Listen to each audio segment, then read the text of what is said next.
Corría el año 1988, poco después, todavía no hacía un año que Tito Lecturi había bajado la persiana al boxeo en el Luna Park. Y la Federación Argentina de Box se había hecho cargo de la organización de las veladas boxísticas, como podía, con lo que quedaba. En ese momento la revista Cuadrilátero, dirigida por Santos Nicolini y Alfredo Behrens, era la única que quedaba como especialista en la materia, en el boxeo. Alguna por ahí surgía esporádicamente. Pero la revista Cuadrilátero era la que representaba el boxeo nacional como fiel exponente. Ahí trabajábamos Marcelo González, bueno, quien les habla, en la oficina de Santitos, y también cada tanto colaboraban Walter Nelson, Enrique Martín, el Flaco Vargas, el negro Alejandro Guerrero, y algunos cuantos más que por ahí me estoy olvidando, pero estábamos unos cuantos colaborando ahí o trabajando. Y el Rengo Behrens, que le faltaba una pierna, pero le sobraban 2 testículos así, jefe de deporte, su jefe primero, después jefe de deporte de la agencia Telam, que no estaba muy en amistad con la FA, porque él era un tipo lunaparista, lecturista.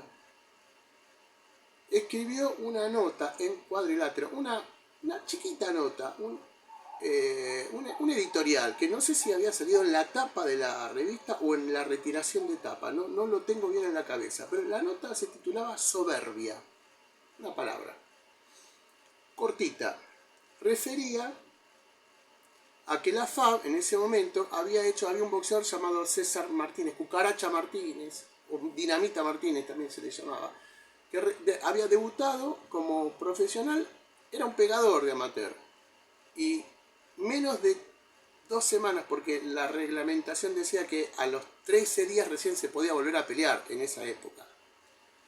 Ahora es a los 6, pero siempre y cuando ganes la primera pelea, o sea, ganes la pelea anterior por nocaut antes de los 3 primeros rounds, sin haber sufrido caída ni nada. Pero en ese momento no era así y la FAB programó a César Martínez, que traía gente, a los 8 días, antes del tiempo reglamentario. Alfredo, nuestro amigo el Rengo Behrens, avisó que no se podía, bla bla bla, en un programa de radio anterior, y la FAB no le dio pelota. Entonces Alfredo escribió esa columna Soberbia. Llegó a la FAB porque esto se programó con anticipación. Cuando llegó la revista La FAB, dirigida en ese momento, presidida por José González, también estaban Bisbal, estaba Daniel Gómez, que eran sus ladillos, ¿no? Sus laderos. Bisbal era el secretario, Gómez era jurado, pero también era secretario de prensa, manejaba ideológicamente la FAB, sobre todo Daniel Gómez. Y cuando llegó la revista y la nota, se enojaron muchísimo. Había habido una conferencia de prensa en el medio de no me acuerdo de qué, y ya había habido problemas. Perdón, me estaba olvidando del gordo Petacci, nuestro querido amigo Roberto Petacci, que también trabajaba en la revista activamente. Y no sé por qué ya a Petacci no lo habían querido dejar entrar a la conferencia con una excusa tonta, que había llegado tarde. Ya había mal clima. La cuestión es que yo, que estaba seguido en la FAB, había escuchado que a la semana, el día de la pelea de Cucaracha Martínez, a Santito Nicolini no lo iban a dejar entrar a la radio. Se trabajaba en Radio Buenos Aires, Nicolini venía a transmitir por Radio Buenos Aires, y que ya había mal clima y no lo iban a dejar entrar, o mejor, le iban a cobrar un arancel para transmitir. Bueno, llegó el día. Llega Nicolini, llegamos nosotros, llegamos todos. A Nicolini no lo dejan entrar. ¿Cómo no lo dejan entrar? Se va arriba a hablar con toda la plana mayor de la FAB. Daniel Gómez, entre ellos, José González, todos los jueces, árbitros estaban ahí, Bisbal también. Y nosotros, los periodistas, que íbamos cada uno por nuestros medios, porque yo iba por Diario Popular, otro iba por Telam, otro por La Nación, Crónica, distintas otras radios, Walter Nelson por la suya, ninguno entró a la FAB hasta que a Santitos Nicolini bajara y tuviera el acceso libre al estadio, pudiera entrar. Nos quedamos todos en la puerta. Periodista que iba viniendo, che, ¿qué pasa? No, lo retuvieron a Santito Nicolini y no lo dejan entrar a la radio por una nota que escribió el Rengo Berens. Nos quedamos todos ahí, no entra nadie. Hasta que no entre Nicolini, o hasta que no baje Nicolini con novedades. Bueno, bajó Nicolini. No sabemos por qué, tenía un chichón en la frente. El